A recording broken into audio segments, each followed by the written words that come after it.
Halo Sobat Binusian semuanya, bertemu lagi dengan saya Erwin Febriansyah. Kali ini kita akan melanjutkan materi yang sebelumnya pernah kita bahas, yaitu mata kuliah pengantar akuntansi sesi 1, part ketiga. Nah, di sini kita akan melihat ilustrasi transaksi bisnis ya terhadap persamaan akuntansi. Nah, di transaksi B, ya, Net Solution menukarkan $20.000 untuk tanah katanya. Ya, Net Solution menukarkan $20.000 untuk tanah. Di sini kita bisa melihat bahwa harta atau aset itu sekarang berubah menjadi dua jenis ya, berupa kas dan berupa tanah. Sebelumnya harta itu hanya berupa kas senilai 25.000. Kemudian Net Solution ini membeli tanah senilai $20.000 dari kas yang dimiliki sebelumnya. Sehingga di sini terjadi perubahan atau komposisi pada harta. Yang sebelumnya pada transaksi A atau ilustrasi A itu hanya kas 25.000, sekarang menjadi kas dan tanah, yaitu kas menjadi 5.000 dan tanah menjadi 20.000. Kas berubah menjadi 5.000 karena apa? $20.000 ditukar atau dibelikan menjadi tanah. Nah, kita lihat komposisi pada ekuitas. Modal Chris Clark itu tidak berubah, 25.000. Jadi kalau kita lihat di sini persamaan akuntansinya harta 25.000 yang terdiri dari kas dan tanah, kas 5.000, tanah 20.000, dan ekuitas atau modal tetap 25.000. Jadi harta sama dengan ekuitas. Tetap balance ya antara harta dan ekuitasnya, atau aktiva masih sama dengan pasifanya. Kemudian yang C, kita bisa melihat di sini C ini Net Solution membeli perlengkapan senilai $1.350 dan akan dibayar kemudian. Oke, di sini kata kuncinya apa? Membeli perlengkapan, dibayar kemudian. Berarti apa? Berarti pembeliannya tidak tunai alias menggunakan utang. Ya, kita lihat di sini. Kas dari transaksi yang B tadi menjadi sekarang nilainya 5.000. Ya. Kemudian Net Solution tadi membeli perlengkapan.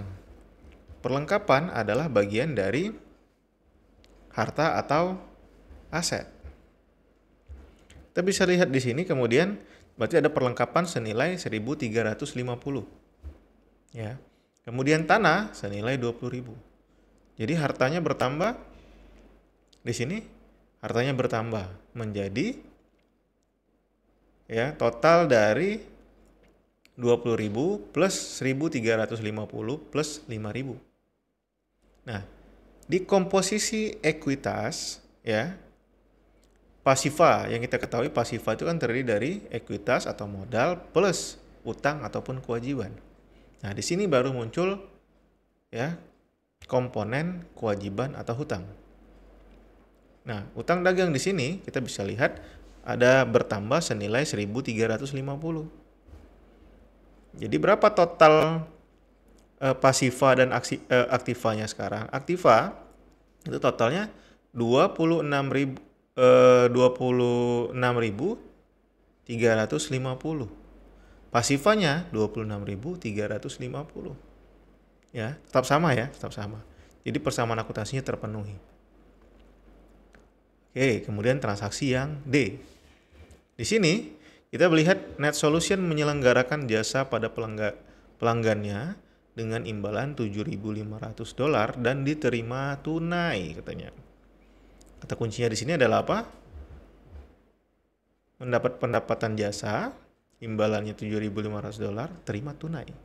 Kalau penerimaan uang tunai berarti kas kita bertambah secara otomatis atau langsung bertambah. Kita lihat di sini pengaruh terhadap persamaan akuntansi adalah harta. Ya. Harta kas itu bertambah 7.500, sebelumnya 5.000 dari transaksi D ini.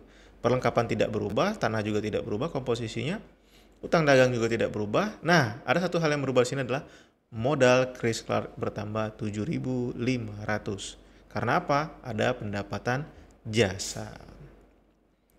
Harta sama dengan kewajiban plus ekuitas, atau aktiva sama dengan pasiva terpenuhi di sini jumlahnya sama, sama. Ya, kita di sini untuk mencoba memahami pengaruh transaksi bisnis terhadap persamaan akuntansi. Yang berikutnya, transaksi E. Net solution membayar beban-beban berikut. Oke, bebannya banyak ya. Ada beberapa beban di sini. Ada beban gaji $2.125, beban sewa $800, terus utilities ya, beban utilities atau beban utilitas $450 dan beban lain-lain $275.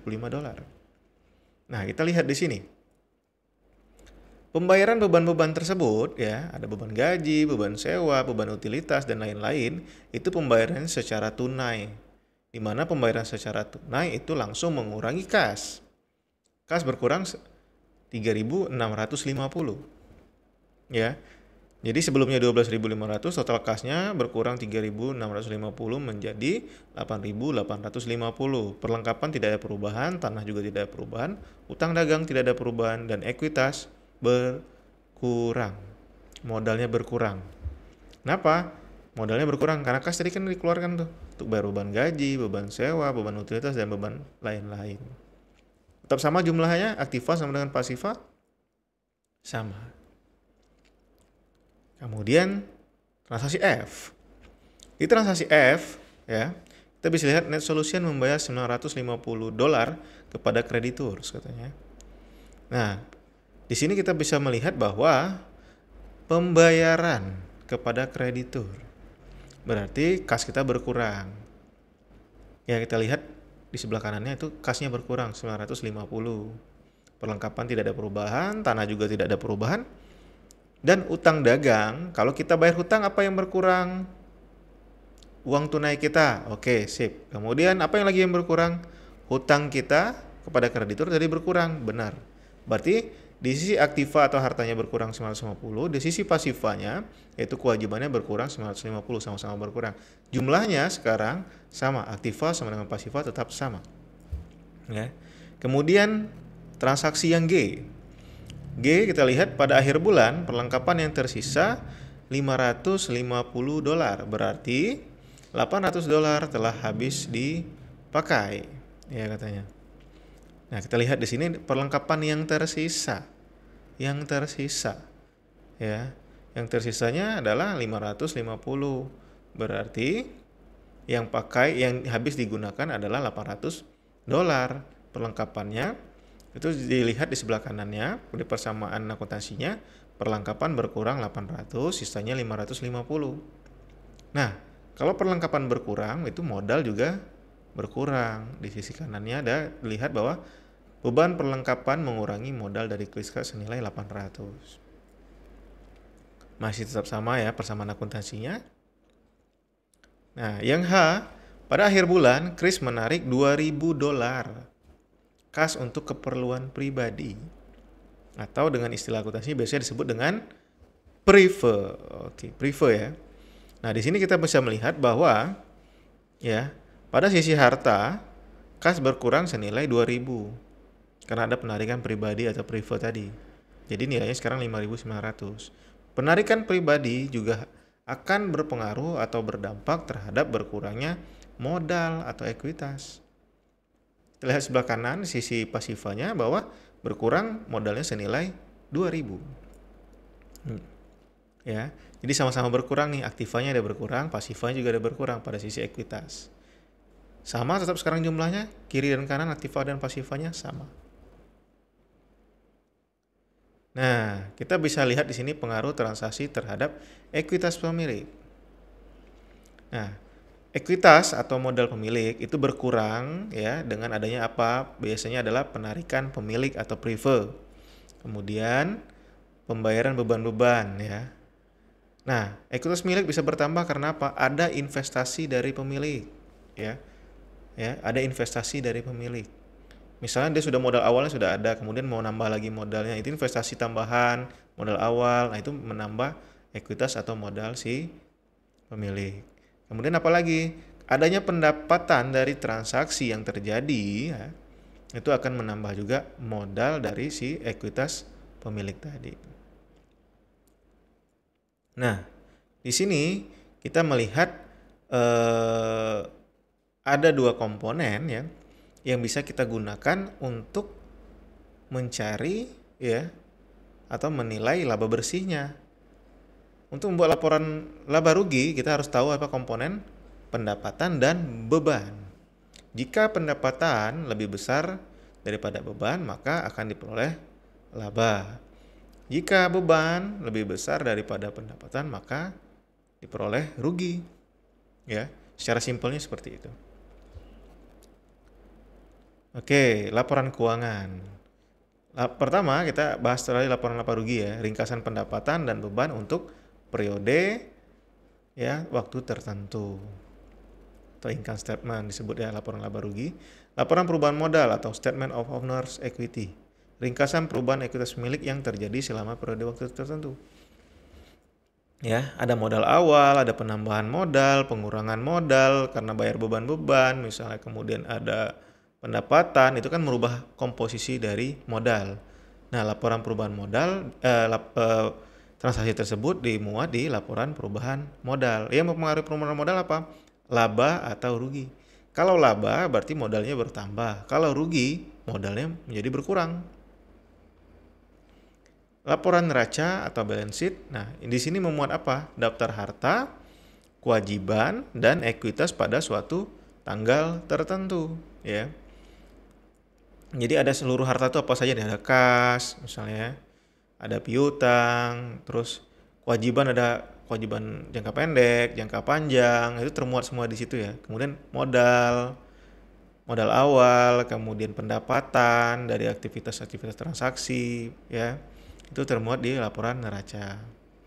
Nah, kemudian ada laporan kas, laporan arus kas, ya, ringkasan penerimaan dan pengeluaran kas untuk periode waktu tertentu.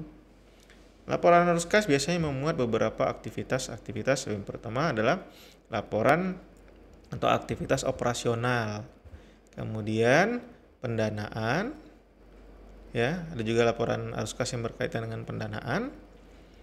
Kemudian ada aktivitas yang berkaitan dengan investasi, arus kas investasi. Biasanya memuat 3 komponen tersebut, laporan arus kas atau statement of cash flow. Nah, ini adalah contoh dari laporan laba rugi. Nah, di sini kita bisa lihat net solution laporan laba ruginya untuk periode yang berakhir 30 November 2005. Ada pendapatan jasa $7.500. Ada beban gaji, beban operasi, dalamnya ada beban gaji, sewa, perlengkapan, utilitas, beban lain-lain nih tadi. Total beban operasinya sekian. Nah, pendapatan dikurangi total beban, mendapat ada hasilnya laba bersih 3.050. Oke, untuk kali ini saya cukupkan dulu. Terima kasih dan semangat.